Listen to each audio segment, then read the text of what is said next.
দেখো অঙ্কটাই বলছে একটি কাপড় 80 টাকায় বিক্রি করায় 25% লাভ হলো, কাপড়টির ক্রয় মূল্য কত? কাপড়টির ক্রয় মূল্য ধরলাম 100 ইউনিট বা 100 টাকা। যেহেতু 25% লাভে বিক্রি করেছে তাহলে বিক্রি করেছে 125 টাকায়।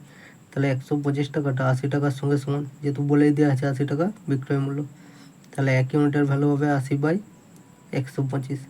তাহলে 100 ইউনিটের ভ্যালু হবে 80/125 ইন্টু 100। আমাদেরকে 100 ইউনিটের ভ্যালু বার করতে হবে, কারণ 100 ইউনিট কি? কাপড়টির ক্রয় মূল্য। এখানে জানতে চাইছে কাপড়টির ক্রয় মূল্য কত।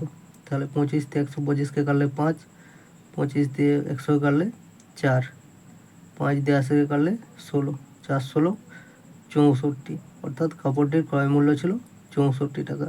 এটি বিক্রি করেছে 80 টাকায়, তবে গিয়ে তার 25% লাভ হচ্ছে। তার ক্রয় মূল্য কত? 64 টাকা। এখানে অপশান অনুযায়ী সি হয়ে যাবে সঠিক অ্যান্সার। অঙ্কটাই বলছে 1 মিনিট 48 সেকেন্ড 1 ঘন্টার কত অংশ? তাহলে আমাদের প্রথমে 1 মিনিট মানে 60 সেকেন্ড আর 48 সেকেন্ড, 60 প্লাস 48 মানে 108 সেকেন্ড। তাহলে এই 108 সেকেন্ডটা বলেছে 1 ঘন্টা, 1 ঘন্টা মানে কত সেকেন্ড? 3400 সেকেন্ড। 3400 সেকেন্ডের কত অংশ? পার্সেন্টেজে বার করতে বলেছে, তাই মাল্টিপ্লাই 100। তাহলে 100 দুটো জিরো আর 3400 দুটো জিরো কেটে গেল। 34 দিয়ে 108কে কাটলে 3, অর্থাৎ 3%।